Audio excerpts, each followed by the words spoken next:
participants are joining us.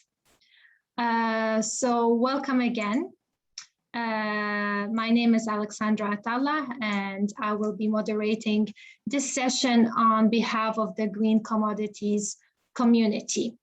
Our session today will be 1 hour, and we will be talking about Evidensia, which is a platform which was launched as part of the Good Growth Partnership and is a hub for knowledge and learning. And as you can see, in terms of the objectives of this workshop, you'll be able to learn how to navigate and use the Evidensia platform to find research and resources.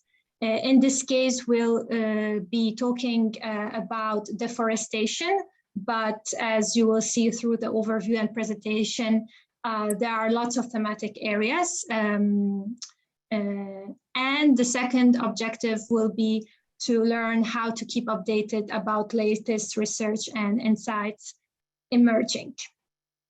And very shortly, I'll be passing it on to our speakers, whom I would like to welcome. So we have with us today Vidya Rangan, who is the Senior Manager at ICIL and leads the Impacts and Evidence work and is part of the Evidensia team. And as well, Poppy Hall, who's the coordinator for Impacts and Evidence work, also part of the Evidensia team.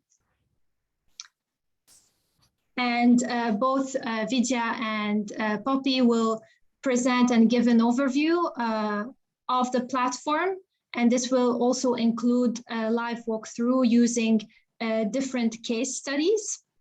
And afterwards, there will be an opportunity for to ask any questions and have comments. And the last part of the session will be about lessons learned, next steps, and the closure. So with this, and without any further ado, I'm handing over to Vidya and Poppy. Great. Thank you so much, Alexandra, for that introduction, and very nice to be with colleagues from all over the world. And we're quite excited to be bringing Evidensia to you all today through the Green Commodities community platform. As Alexandra just laid out, what Poppy and I had in mind was giving you all a bit of an overview of what Evidensia is first, some background, as well as then going into what it does. So some use cases when we'll be showing the site live. So if we can move on, Poppy. So as Alexandra mentioned, we're very proud to say that Evidensia was launched in mid-2019 as part of a core offering from the Good Growth Partnership, which is the alliance of organizations that was formed as part of a GEF-funded project, but is now a growing alliance of committed organizations working in this space. What was the vision behind Evidensia? It was pretty simple. It was to make credible evidence on the impacts of sustainability tools and approaches publicly available. So a lot of different sustainability tools and approaches, especially supply chain tools and approaches, are in use today and have been for many decades.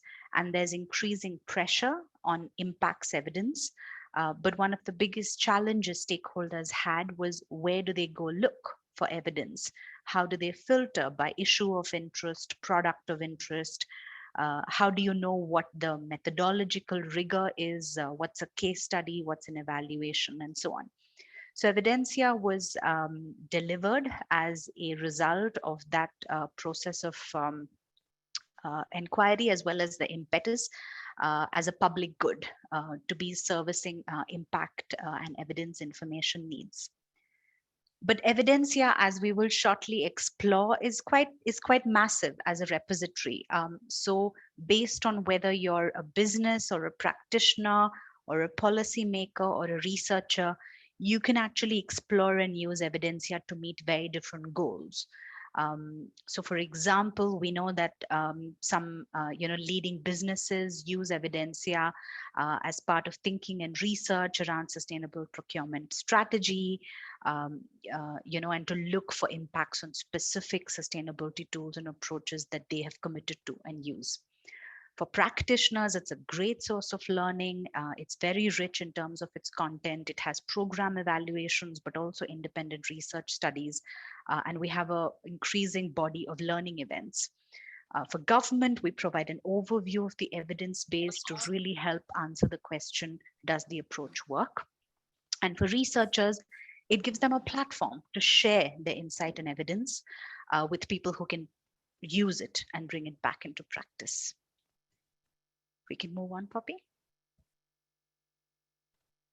So although Evidensia was launched in 2019 by 3 organizations as founders, today it's an increasing, growing coalition and partnership of many different organizations. Some of the logos are on your screen there.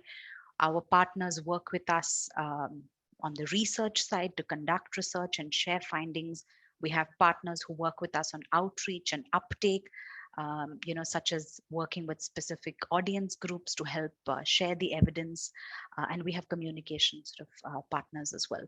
What's really interesting here is we're starting to explore collaborations with Trace, with accountability framework. I know Stephen from Forest Trends is on the call today to really explore how do we make interconnections between this maze of platforms and databases that we have, which are all providing a different service, but all sharing insight and data and knowledge to support action. Next. So I won't dwell on this very much, but we do have a theory of change. And the only reason I'm sharing this with you all today is to invite you all to focus on the long-term goal, which is that Evidensia, we see it as a means to an end. It's a channel, it's a medium through which we can ultimately achieve the goal of really placing good quality research, insight, and evidence at the heart of how business and government make decisions. So for the longest time, we've heard that the evidence was not available, the evidence was not accessible. And we believe that lack of access should not be a reason to not be using and working with evidence, science, and insight. So that's where we really want to get to. And a lot of how we've structured Evidensia's activities are really in order to be sharing this message and working with specific groups of audiences to prioritize the role that evidence and science can play in informing decision making in this field. Next.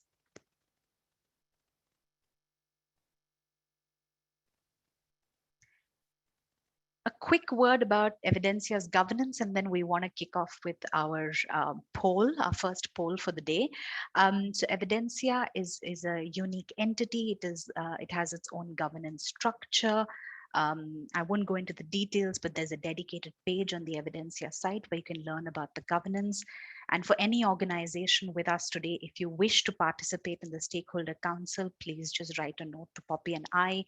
We're very happy to have more organizations participate in the Stakeholder Council as well. So with that very brief background on the history of Evidensia and where it came from, I'd invite our colleagues to launch our first poll. So Frederica, Alexandra, if I could request you all to launch our first poll. We wanted to sense check how much our audience group today knows about Evidensia and has used it. So very simple question on your screen, and if I could invite everybody to take 30, 40 seconds to respond, please. Thank you.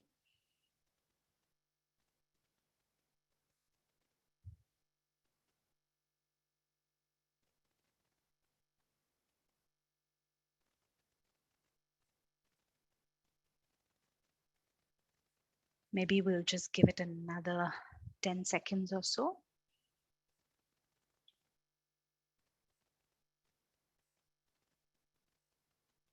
Okay, so it seems like the bulk of the group is either hearing of it for the first time or have heard of it but have never used it. which is really good news, which means today's session will be useful for all of you. And hopefully after today's session, you'll will become regular Evidensia users. So thank you. Thank you for taking that poll and giving us a sense of what the pulse in the room is about Evidensia knowledge. Great. So to go back then to continue the presentation.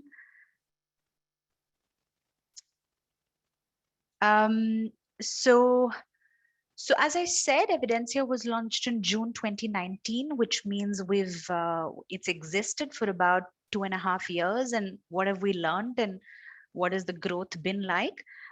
So it's been quite promising. We currently have a user base from over 170 countries. The top 10 countries include many in Western Europe, USA and Canada, as well as countries such as China, India, Brazil, Indonesia, which are all, of course, very important from a sustainability action standpoint. We have quite a good reach in terms of traffic to the site that we've seen. What's important for us is returning visitors. We want people to come back and back to Evidensia and use it. And finally, we ran a user survey last year that also gave us quite promising results. Evidensia seems to be meeting user needs of quite a wide range of audience groups, but clearly there's more we can do around interpretation, analysis, and insight. So just wanted to give you all visibility of that. And if we can move on, Puppy. So let's now dive into what Evidensia offers. So Evidensia has many activities associated with it. We'll first introduce to you the platform, which is www.evidensia.eco. And in the live walkthrough, we'll show you how you can use the platform in different ways.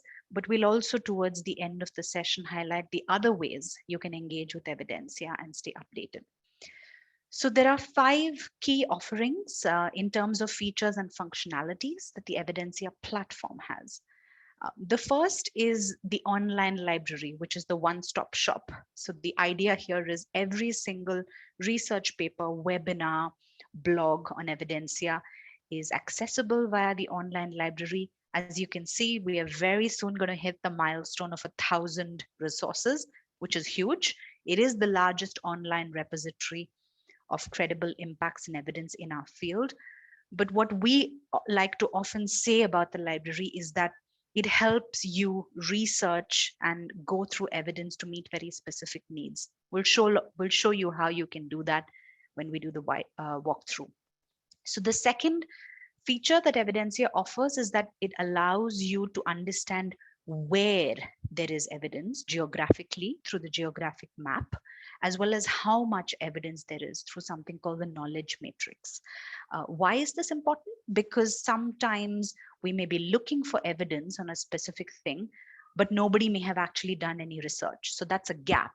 That's an evidence gap.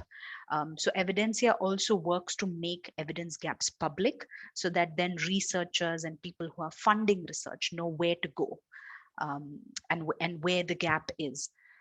So those are the 2 features that tell you what is the volume of evidence, how much is there on this product, how much is there on this issue. And you can also zoom in on the geographic map to a very high degree of geospecificity to locate studies and hotspots that you're working in. The third big feature of Evidensia, which is often called the brain of Evidensia, is our impact summaries. This is the feature that actually presents results. So all the other features so far actually present the evidence base in terms of what evidence is there, but the visual summaries actually present results. And we do this through systematic research reviews. How we do that is something we can explain, but the idea is we conduct systematic searches, mapping of evidence, and then review whether the evidence was positive, negative, or did not have a clear impact. And we plot that data into the feature that then gives you the visual summaries. And then the last 2 things to say is that we understand that a lot of learning happens through dialogue and a lot of learning happens through conversation. So we're improving a profile of learning events via Evidensia, which then get recorded as webinars and are accessible. And we also have a growing feature on insights and analysis. This is researchers, credible independent researchers and experts writing blogs and articles for the Evidensia site, which we curate and we bring to you. So that's a quick tour of the key features.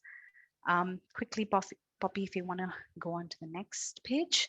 I won't bore you all with the site traffic, just to say that these are points I already mentioned, so I'll skip this over. So like I said, the Evidensia platform is just one of the main activities. We also run an Evidensia newsletter. We would strongly encourage all of you who want to stay updated to subscribe to our newsletter.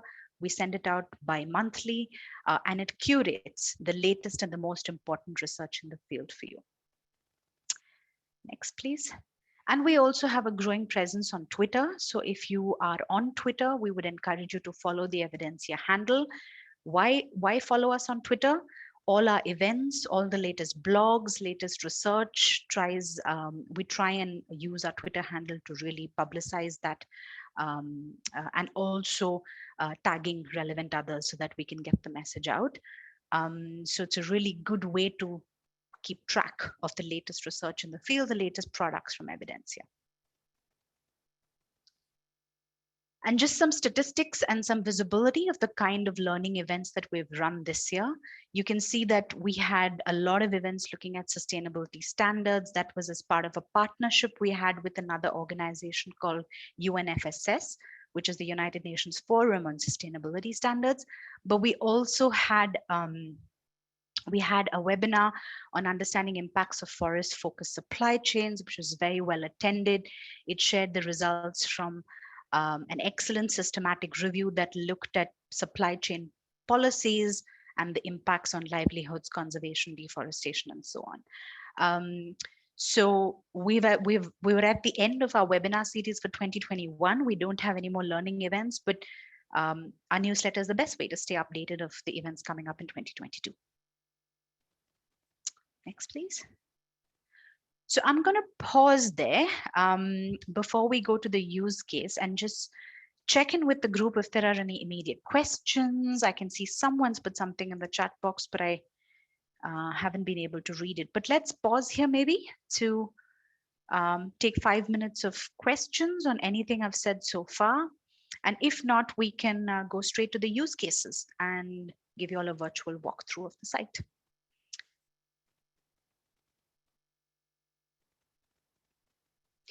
This is a question from Stephen. Gaining access to evidence gaps. Yes. Sorry, please come in. Yeah, sorry. Apologies. I'm not in a good place for a video, but yeah, very interesting. I didn't know about the evidence gaps area. Would be interested in seeing that, but I also was interested in I guess understanding more your user base. You mentioned unique users, and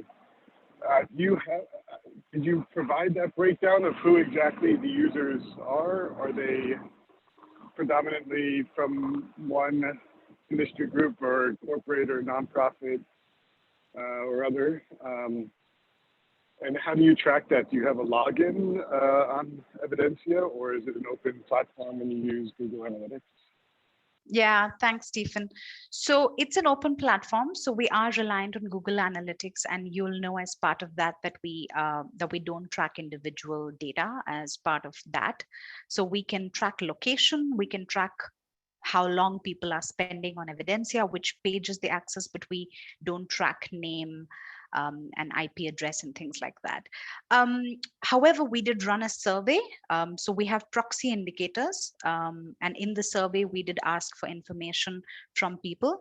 I would say in terms of the composition of the user base of Evidensia, it's about 30% corporate, 40% practitioner, so NGOs, standard systems, sustainability tool implementers, and 30% researchers again, 25%, and quite low on policymakers. So if we want to target getting more policymakers to use Evidensia, then that's an audience we should definitely be doing more with. But we've seen private sector engagement go up in the last 1.5 years, mainly on account of our learning events. So hopefully that gives you a sense of how we track our traffic and the sort of composition of users. And yes, we're going to shortly show you how the evidence gap feature works. So very happy to pick up again offline on how we can collaborate on that. Thank you. Any other questions from anyone in the audience? There is a question from Natalia Valarezo. Thank you. Hi, I would like to know if there is another kind of publication that can access to this platform. I'm saying because we are, as part of the Promozonia project in Ecuador, we are doing this publication of we are doing this compilation of the experiences of the project.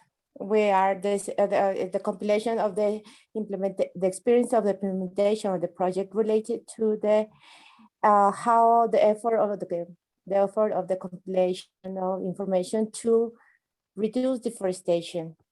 And this is not a scientific publication, but we are doing it's a publication of very nice experiences collected from the implementation of the project. Can this kind of publication be part of the platform? Yes. Thank you for the question. Absolutely. Absolutely. So maybe Poppy, we can very quickly bring up that slide we have on evidence typology because it might help answer the question.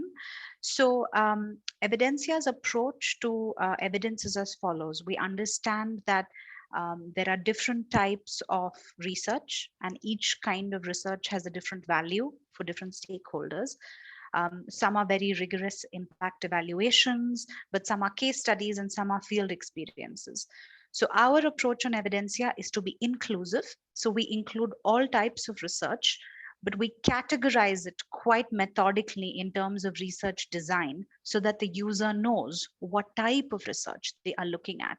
So we actually code research into one of these 6 blocks. So we have an evidence typology for Evidensia, which is the backbone of the platform.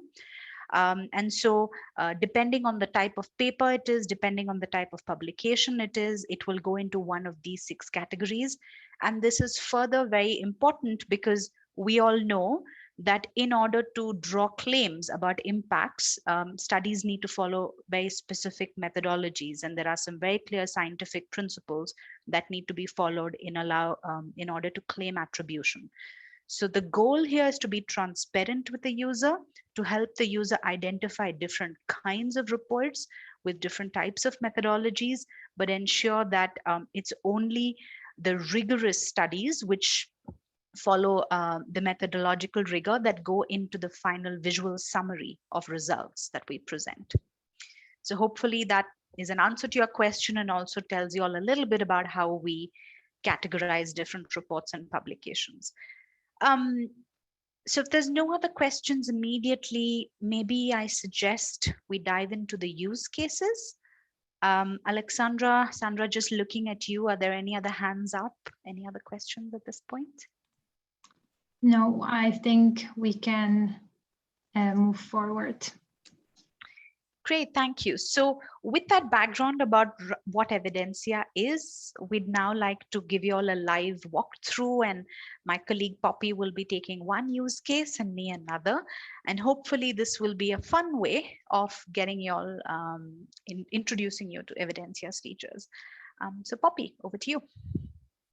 Yeah, thank you, Vidya. So I was thinking of different reasons that people might want to come and use Evidensia. So I thought I'd come from the use case of someone who's working on a project relating to deforestation and food systems, maybe looking at the impacts of sustainability tools on deforestation.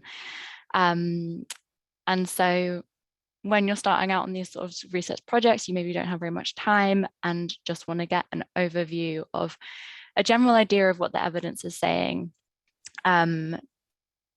maybe don't have loads of time to dive in and read all of the research reports that are out there, but want that sort of general idea. So when you first come to Evidensia, this is the homepage that you see. And one way that most people sort of first access the information that's on here is just going into the search bar. And you can search for your keywords in here and it brings you straight to the online library. So this is, as Vidya mentioned, this is the repository where it has all of the resources that we have on Evidensia. When you search for the keyword deforestation, you'll see it comes down from the 900 plus resources that Vidya mentioned to 170. So that's still quite a lot, and this is all resources that will have some kind of tag relating to deforestation. So there's a number of ways that you can filter. We've got from the year, so if you're just looking for more research, recent research, you can filter through that way. If you're looking at specific tools or approaches, we have filters for those, filters for specific issues and outcomes, for sectors and products, regions and countries, SDGs, and then also the type of evidence. So this is what Vidya mentioned is our research evidence typology. So if you're just looking for monitoring reports, you can look at those. If you're just looking for empirical studies, you can come down to whether they've got matched controls, data collected before and after, just looking for randomized controlled trials. So there's a lot of ways to filter the results that you get through the online library. So this is a really good starting point for kind of pointing you in the direction of the evidence. And if you are in a space where you want to pull out a bibliography, you can export the search results as well, and come back and use them in your research. The one thing that this doesn't necessarily give is that sort of extra level of insight and analysis. And so if I'm looking for what generally does the evidence say on sustainability systems and deforestation, I'll want to go a little bit further in using Evidensia. And this is where the sort of the key tools that Vidya mentioned really come in. So I'm going to show you the visual summaries. And each of our tools have a sort of blurb at the top which explains what they are and how you can use them. They've got a video tour and also a link to our methodology page, which is particularly relevant, I think, for these visual summaries, where you can see exactly what methodologies have been included, what types of evidence are there. So you really, if you want that level of detail, you can really sort of find out what you're looking at.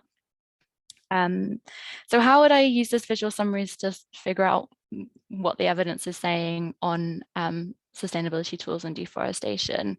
So if I scroll down, you'll see this is the plots that Vidya was talking about where the results are plotted. So each square represents one result from one study.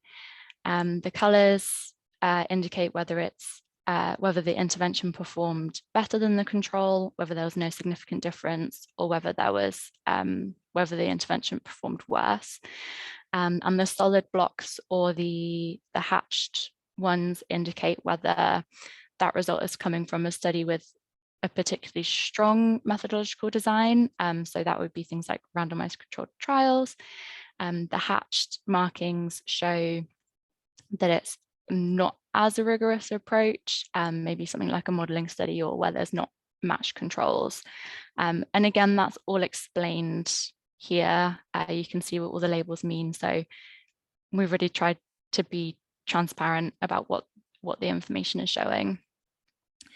So back to this question of what does this tell us about deforestation? You'll see here that the results are plotted against these main issues. And these are the same issue filters that you can use in the online library as well. If we're thinking about deforestation, we'd want to look here, forests and other ecosystems. And this is the general map of what the evidence is looking like between tools on this issue. I should mention as well, I didn't mention before, we have filters here too. So if you want to look at certain tools, products or countries, And this bar at the top shows you the synthesis efforts that have been plotted. So as Vidya said, all this information comes from a big mapping and review exercise, and those are focused on specific questions. So I think for this case, looking at sustainability tools and deforestation, all three of these synthesis efforts are quite relevant, so I'm going to keep it as all of them. So then once you click into your issue, that map is broken down into specific outcomes. So we've got afforestation, conservation, and here deforestation and forest protection. And this really just gives you that first glance overview of what the evidence is saying. So from this, we can fairly confidently say that tools mostly have a positive or neutral impact. We're not seeing very many negative impacts of the sustainability tools studied on deforestation. So that's our visual summaries, give you that sort of overview. And if you want to go a bit further, you can click on each square and it tells you the paper that they've come from. It highlights the other results that have come from the same paper. So you can kind of go a little bit deeper in if you wanted to pull out a bibliography for yourself or go in and look at the studies, you can do that as well. So that's the visual summaries. And there's one other feature that I'll quickly show you that also brings a sort of extra level of insight and analysis. And that would be useful in this case of sort of wanting to get this broad general idea when you don't necessarily have time to go through and read loads of research papers. And these are these blogs and articles that Vidya also mentioned before. So we have this insights analysis page where they're all housed. They do also come up in the online library. And these are generally sort of 500 to 1,000 words. They're not very long, quite quick reads, generally written by researchers following a big research report. So it's the researchers sort of really distilling the insights from their own research. They'll include like links to the original article, some of the figures, and they're a really useful piece for getting that overview, or for sharing with colleagues if you want to sort of be able to quickly give someone an idea of what's out there without them having to, they don't have time to read a lot. And this as well, you can filter by issue. So again, if you wanted to see the ones that were just related to forests and other ecosystems, select the filter and it distills what's shown here. So yeah, that's a really quick whistle-stop tour, and I'm going to hand over to Vidya, who'll walk us through another case study. Thanks so much, Poppy. Hopefully that gave you all a flavor of how you can go about navigating Evidensia. And I'm going to take another use case to walk you all through a similar experience. So the case that I'm going to take is actually of a product. So I'm going to do palm oil. So suppose that you are a stakeholder. You can be a company, you can be a researcher, you can be a student, or like working for any one of our organizations which has an interest in palm sustainability. So suppose you're looking for evidence on what can I say about company action on palm oil, what can I say about sustainability standards in palm oil, and what can I say about government platforms in palm oil. So you want to know like what evidence is there on different types of approaches for palm oil sustainability. So as Poppy said, one of the easiest and simplest ways to do this is simply put the words palm oil in the search term, which I'm going to do. But hopefully now that you've seen how sophisticated our online library is, you may not wish to go straight from the search engine, but you may actually wish to go through another route. So suppose you just put palm oil in our library. That's what you get. Another very fun feature we have on the homepage for Evidensia is this carousel. So this carousel is a really easy first way to dive in. So you can see here that you can either enter via SDGs. So suppose that you wanted to look at the intersection of palm and one of the SDGs, you can do SDG, and then it takes you to the online library for all the resources we have linked to results on that SDG, and you filter by product. In this case, we're going to do sector and product. So we're going to do agriculture. And what it then does is it takes you to the online library where we have a whole lot of resources on agriculture. And then you can again choose to go here and say palm oil. Yeah, so there's different ways you can actually, there's different ways you can actually do this. Oops, apologies. We have 2 palm oils there. But just to say we have to unclick everything and then choose palm oil. There we go. Okay, so that would be another way of arriving at. Okay, so we've got a long list of resources that are specific to palm oil, but suppose we don't have any time. Suppose what we're interested in basically is reading a couple of blogs. Another feature you can really look at is format. So we all know that we all consume evidence and learning in different ways. Some of us like to read documents, some of us like to watch a video on webinars, some of us like to have blogs. So to Poppy's point earlier, suppose you had 0 time and you wanted to watch a webinar or you wanted to just read a blog, you can click that and it will pull up for you all the blogs that we have, all the insight articles that we have, which specifically say something about palm oil. Yeah, so that's one interesting way in which you can use the library as well. But suppose what we wanted to do is look at how much evidence is there on palm oil and which parts of the region is that evidence in. This is where we go to our 2 features, the geo map and the knowledge matrix, which like I explained at the lay of the land. So just let's look at these sequentially. So the geographic map basically shows you what evidence is there on Evidensia plotted geographically. Okay, apologies, my internet's a bit slow, so I'm going to stop my video and hopefully this comes up for all of you. Can I just confirm that that's still visible for people? Yeah, we can still see it. Great, thank you. Okay. So that's Evidensia's geomap, yeah? And that's the number of studies it has there. Now, important question. Why does it have only 375 studies here, but why does our online library have 1,000 pieces? So that's the big difference in methodology that we were telling you earlier.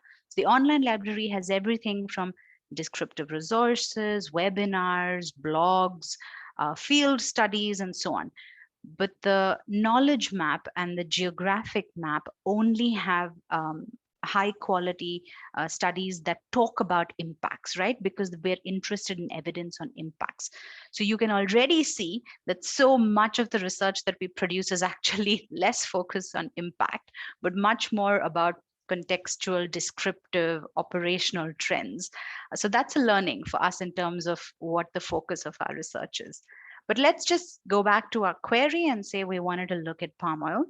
So there's 2 ways of doing this. You can either filter straight through to a geolocation that you're interested in, and the way you'll do that is basically zoom in. Yeah, so you'll basically zoom in. So let's say you want to go to Indonesia and you're zooming in, and then you use the filter here and say palm oil.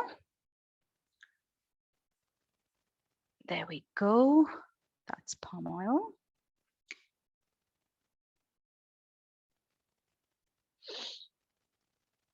So you'll already see that the filters have come down to all these studies. So these are all the studies which are specific to palm, which are in Indonesia, and you can see where in Indonesia and Malaysia and the region these studies have been located. Clicking on a single icon will give you information about that particular study, right? So this is a study which is trying to assess certified palm oil and greenhouse gas emissions compared to non-certified. It's pretty recent. It covers these sort of sustainability approaches. Likewise, if you want to look at this study, this is looking at efficiency analysis of palm plantations, which are RSPO certified. So clicking on a pin will give you this. And if you click on this icon, it will take you straight to that paper. So the process of actually getting to the papers is pretty easy. You can just as well use other filters on the geo map to kind of zoom out and go to the regions you're interested in.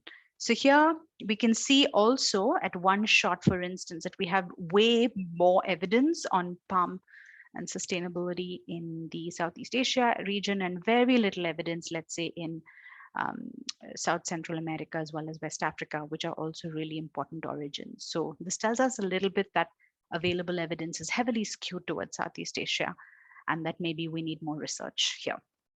So those are several ways in which you can use the GeoMap. Of course, remember that the GeoMap plots research that is geospecific. We also have a lot of global research. So much of the research that is produced these days is across 4 countries, 5 countries. So you can also view global research. That research will not be plotted on the GeoMap because obviously it doesn't have geospecificity, but can be equally useful. And lastly, to show you all the knowledge matrix. So the knowledge matrix plots the same data as the GeoMap, but it plots it as a matrix. Now, why do we have a matrix? The reason we have a matrix is that many of us are interested on how much evidence is there at the intersection of an issue and a product, right? So if we are, for instance, interested in looking at palm oil, there we go. What you can see is actually where is there evidence on palm oil and different issues, and where is it that we actually do not have a lot of evidence on palm oil and some interesting issues we might be interested in. And what is the volume of evidence that we have at the intersection of palm oil and different issues. So as we scroll down, you can see here that not surprisingly, the bulk of the evidence that we have looking at palm and impacts of sustainability approaches in palm is on deforestation, forest fires, which are all sort of outcomes which are under forests and other ecosystems. Relatively less evidence that is looking at palm and livelihoods, a reasonable amount of evidence that's looking at biodiversity conservation, again, not surprising, given the intersection of palm and habitats and so on. So the way to use the knowledge matrix is quite simply explore the table, okay, and look at where there is evidence. So pretty quickly, we can see where the big glaring evidence gaps are and where the volume of evidence is weak and the volume of evidence is strong. And clicking on any of these cells, for instance, will take you straight to the list of those 13 studies, which will give you data about palm oil and plant and wildlife conservation, right? So that's one way of using it. Once you're in the matrix, you can also filter. So for instance, if you're interested in looking at the RSPO, you can simply go there and look for the RSPO, and the data in the table will update itself accordingly.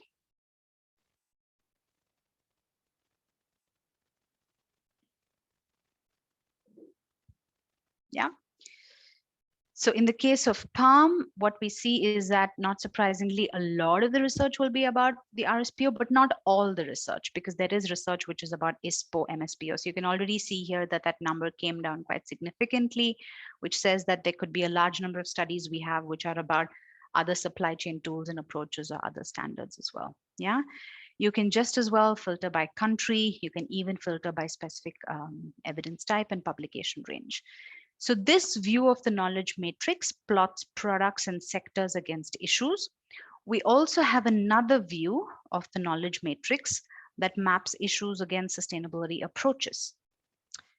So if you all remember, we said, you know, what can we say about what evidence we have about different sustainability approaches and palm oil? And what's so interesting about this is because when we've put the palm oil, okay, we have to remove this filter because obviously that'll give us only that column because RSPO is a standard. But what you can use this to do is if you use a filter like palm oil here, it will actually tell us what evidence we have about palm oil, sustainability approaches, and different kinds of approaches. So let's take forests and other ecosystems for instance. You can see here as you scroll by that Little bit of evidence on bans and moratoria, just 3 studies on jurisdictional approaches, and the large bulk of studies are actually about VSS, right? So we actually don't have that many studies that are actually looking at the impacts of either supply chain investment programs or reporting or the other kinds of approaches. So this is another way we are able to understand what are the big knowledge gaps and evidence gaps that we have. So I'll stop there. That was a bit of a tour for all of you. Hopefully gave you all a flavor of the ways in which you can use Evidensia to meet your daily learning needs and your research needs. And in the time that we have left, I think maybe just a couple of questions, and if not, I hand back to the team at UNVD to close us off.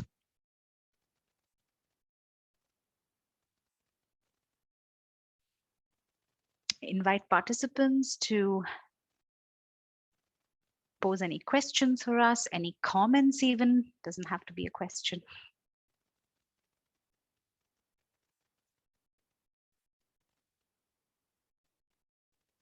No? Ah, Maria, please come in with your question.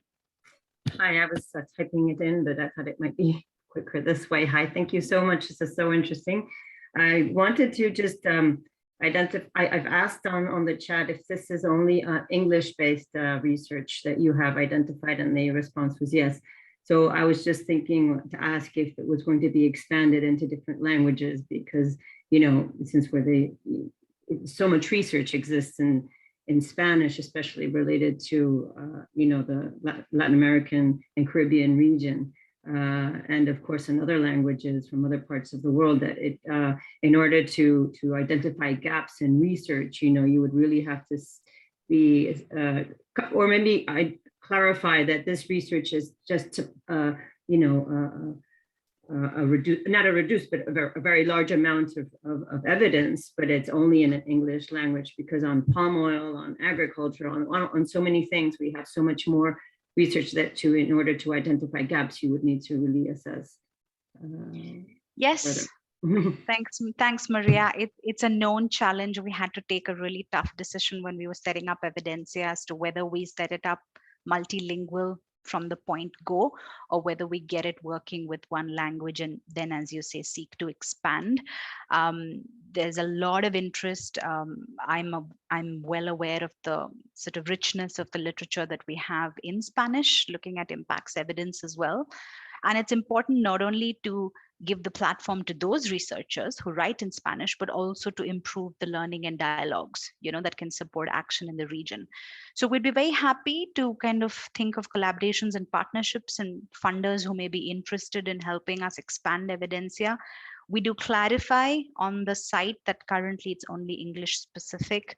It's a limitation because the back end needs to be compatible with Spanish as well as the front end. So both. But thank you for raising it, but very happy to see if, you know, we can collectively raise some funds to do that. Chino, I think you had your hand up. Hey, thank you so much, everyone. So I use Evidensia a lot just to look up different the current kind of cutting edge research that's out there, but this has really uncovered a lot of uses that I haven't considered yet, so this is awesome. So my question is, if I'm a researcher or a student and I want to say there's limited evidence in X field, in the intersection between X field and X field, do you have, so how would I cite that? Do you just cite the matrix, you think, or do you have like, have you developed kind of briefings on the gaps and, or the, you know what I'm saying? Like, I get you. Yeah. Thanks, Gino. Really good to hear you use it. Hopefully we have many more people like you out there, because that's why it's meant to be a public good. We have not had the capacity to write out an analysis piece about gaps. It's something we want to do. But in order to be able to do that, we also want to make sure that we've completed our research tracking for the year, because we can't go out and say there's a gap if we've not tracked, and Right. we have a bit of a backlog we need to clear, and that's all human resources. That's Poppy and me. So the plan is to we consistently work with interns and students who help. So Evidensia has quite a number of people who help with the coding and the tracking, but very soon, hopefully, like, you know, early mid 2022, we might want to come out with a comprehensive piece about the state of knowledge gaps almost, you know, and it would be great to know if we want to do that in partnership with WWF or in partnership with UNDP, so that it's not just us saying it, you know, that, but Evidensia is the transparency tool that brings that to life. But I think it's a great idea to be thinking of writing a briefing on that. We'll factor that in. Thank you. And citation, we've actually been cited a fair bit. Lots of people just say Evidensia and then cling to evidensia.eco. We've not proposed a more professional citation style. So sounds good. Thank you. Thank you.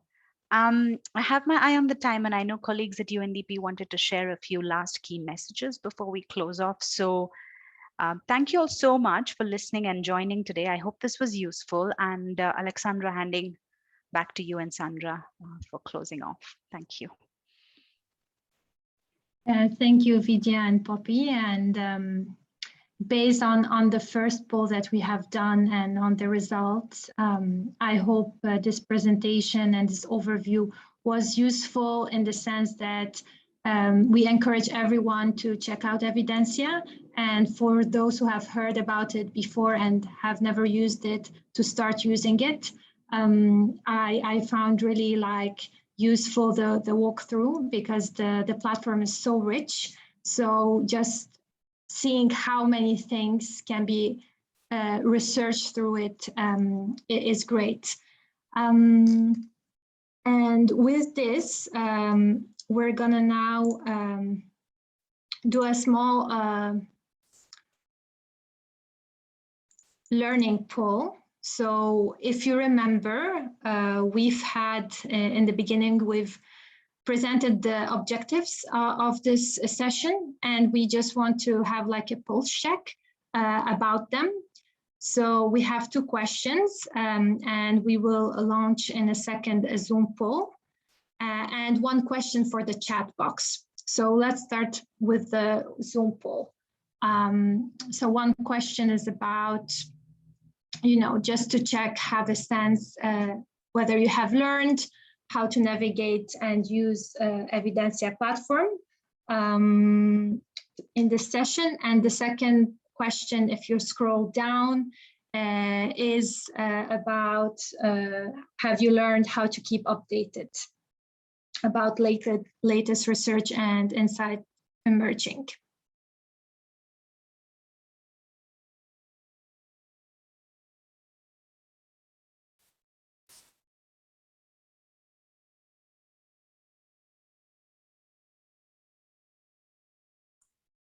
Thank you, thank you. We have already 7 answers out of 10.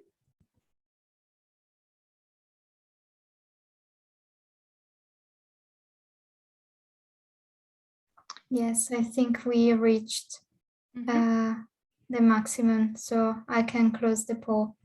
Thank you, Federica. So definitely that's a useful feedback for us. And also I encourage you to type in the chat box if you have something to share with us in terms of one thing that you would do differently now in your project or work based on what you have learned during this session.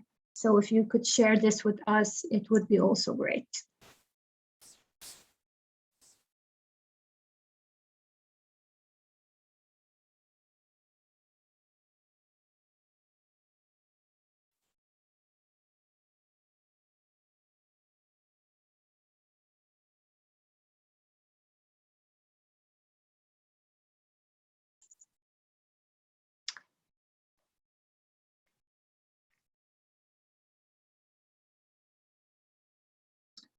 So in the meantime, while you're thinking of an answer or typing it, I would also encourage all of you to check regularly the Green Commodities Community digital platform.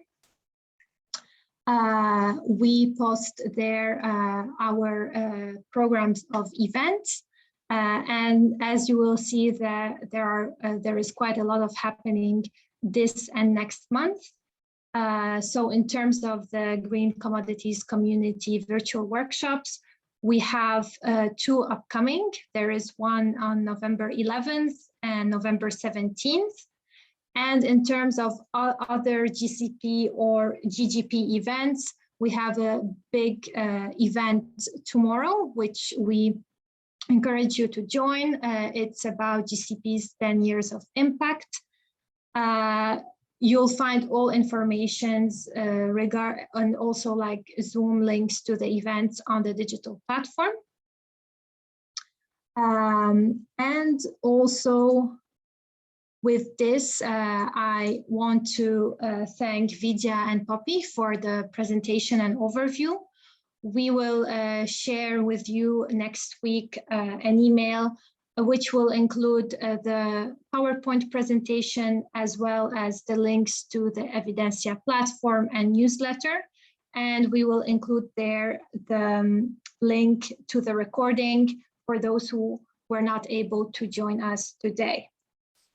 And with this, I want to thank everyone for participating, and I'm wishing you a great day, afternoon.